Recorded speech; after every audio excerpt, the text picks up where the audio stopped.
Trading में एक बहुत ही आम और सच कहूं तो काफी दर्दनाक अनुभव होता है। एक शानदार ट्रेड जो अचानक पलट जाता है। घंटों के एनालिसिस के बाद जब सब कुछ परफेक्ट लग रहा होता है, मार्केट एक झटके में अपनी दिशा बदल लेता है। तो चलिए आज इसी पहेली को सुलझाते हैं। कभी ऐसा हुआ है कि एक अच्छा खासा प्रॉफिट वाला ट्रेड अचानक से लॉस में चला गया और स्टॉप लॉस हिट हो गया? स्क्रीन को देखते हुए मन में बस एक ही सवाल आता है, यार ये हुआ क्या? क्या एनालिसिस गलत था या फिर मार्केट जानबूझकर किसी के खिलाफ चल रहा है? ये एक ऐसी फीलिंग है जिससे लगभग हर ट्रेडर कभी ना कभी गुजरता ही है। अब जो बात मैं बताने वाला हूं वो शायद थोड़ी चौंकाने वाली हो। मार्केट में होने वाले 50% से ज्यादा ब्रेकआउट्स असल में फेल हो जाते हैं। जी हां, आधे से ज्यादा। मतलब हर दो में से एक ब्रेकआउट ट्रेड के ट्रैप होने की उतनी ही संभावना है जितनी उसके सफल होने की। तो ये सिर्फ बुरी किस्मत नहीं है, ये मार्केट के डिजाइन का, उसके स्ट्रक्चर का एक सोचा समझा हिस्सा है।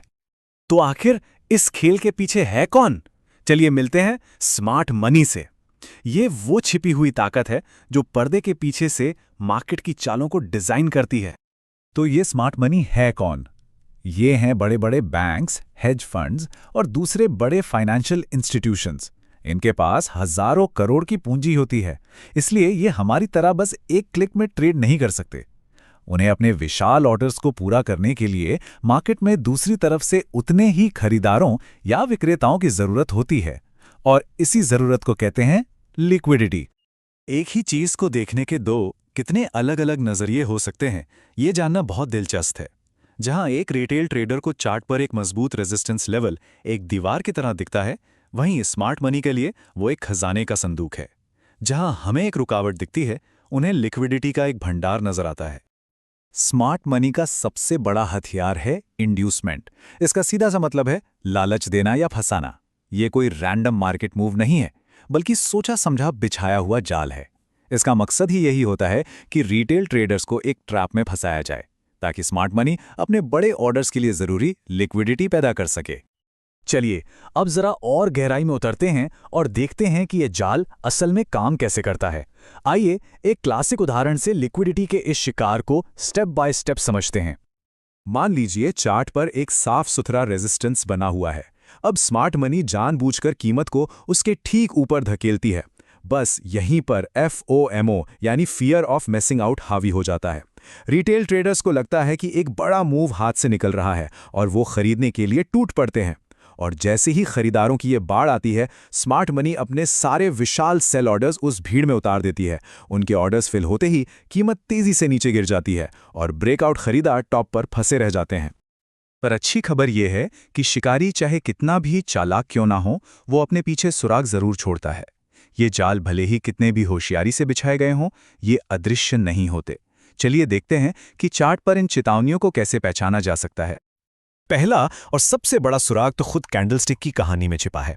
एक झूठी ब्रेकआउट वाली कैंडल की बॉडी अक्सर बहुत छोटी होती है और ऊपर की तरफ एक लंबी सी परछाई, जिसे विक कहते हैं, होती है। ये लंबी विक माना चीख चीख कर कह रही हो कि खरीदारों की कोशिश को बुरी तरह से रिजेक्ट कर दिया गया है और अब कंट्रोल बेचने वालों के हाथ में है। वहीं दूसरी तरफ एक असली ब्रेकआउट कैंडल की बॉडी मजबूत और भरी हुई होती है और वो अपने हाई के पास बंद होती है, जो खरीदारों का दम दिखाती है। तो सबसे जरूरी नियम, एक गोल्डन रूल जिसे गांठ बांध लेना चाहिए, कभी भी किसी चलती हुई कैंडल पर ट्रेड में एंट्री ना करें। हमेशा, और मेरा मतलब है हमेशा, कैंडल के बंद होने का इंतजार करें। ये एक साधारण सा नियम फोमो के खिलाफ आपकी पहली और सबसे मजबूत ढाल है। अब दूसरा बड़ा सुराग है वॉल्यूम। इसे स्मार्ट मनी के पैरों के निशान समझिए। एक असली ब्रेकआउट में हमेशा दम होना चाहिए, और वो दम दिखता है हाई वॉल्यूम से। अगर ब्रेकआउट के वक्त वॉल्यूम पिछली कई कैंडल्स के औसत से काफी ज्यादा है, तो ये एक अच्छा संकेत है। लेकिन अगर एक बड़ी ब्रेकआउट कैंडल बन रही है और नीचे वॉल्यूम एकदम सूखा पड़ा है, तो समझिए कि उस मूव में जान नहीं है। तीसरा सुराग छिपा है मोमेंटम में, यानी उस मूव के पीछे की ताकत में। इसे समझने के लिए एक सिंपल सी एनालॉजी लेते हैं। मान लीजिए प्राइस एक कार है जो तेजी से एक पहाड़ी पर चढ़ रही है, लेकिन RSI जैसा इंडिकेटर ये बता रहा है कि कार का इंजन तो हाँफने लगा है, उसकी ताकत कम हो रही है। इसी को कहते हैं बेरिश डाइवर्जेंस। मतलब प्राइस तो नया हाई बना रहा है, लेकिन मोमेंटम इंडिकेटर नया हाई नहीं बना पा रहा। इसका मतलब यह है कि मूव कमजोर है और इसके फेल होने की संभावना बहुत बहुत ज्यादा है। तो अब जब हम इन सुरागों को पहचानना सीख गए हैं तो सवाल उठता है कि करें क्या। इन सब को मिला के एक एक्शन प्लान कैसे बनाएं ताकि भावनाओं में बहकर फैसले लेने से बचा जा सके। इसके लिए यहाँ एक 4 स्टेप चेकलिस्ट है। किसी भी ब्रेकआउट ट्रेड से पहले इस चेकलिस्ट को जरूर देखें। पहला, मार्केट का कॉन्टेक्स्ट समझिए। क्या मार्केट एक ट्रेंड में है या एक रेंज में फंसा हुआ है? ट्रेंडिंग मार्केट में ब्रेकआउट ज्यादा भरोसेमंद होते हैं।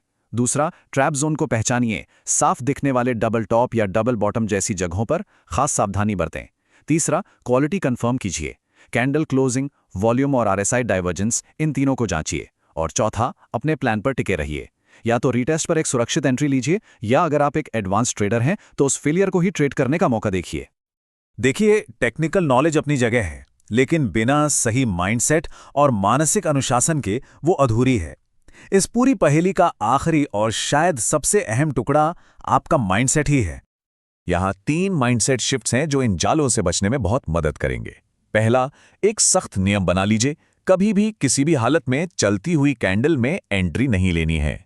दूसरा, एक शिकारी की तरह सोचिए। ये मत पूछिए कि मुझे कहाँ खरीदना चाहिए, बल्कि ये पूछिए कि मार्केट बाकी सबको कहाँ फंसाने की कोशिश कर रहा है। और तीसरा, एक इमोशनल जर्नल मेंटेन करिए। हर ट्रेड के बाद लिखिए कि आपने वो ट्रेड क्यों लिया। क्या आप बोर हो रहे थे, फोमो महसूस हो रहा था, या बदला लेने के लिए ट्रेड कर रहे थे? अपने इमोशनल ट्रिगर्स को पहचानना खुद को सुधारने का सबसे ताकतवर तरीका है।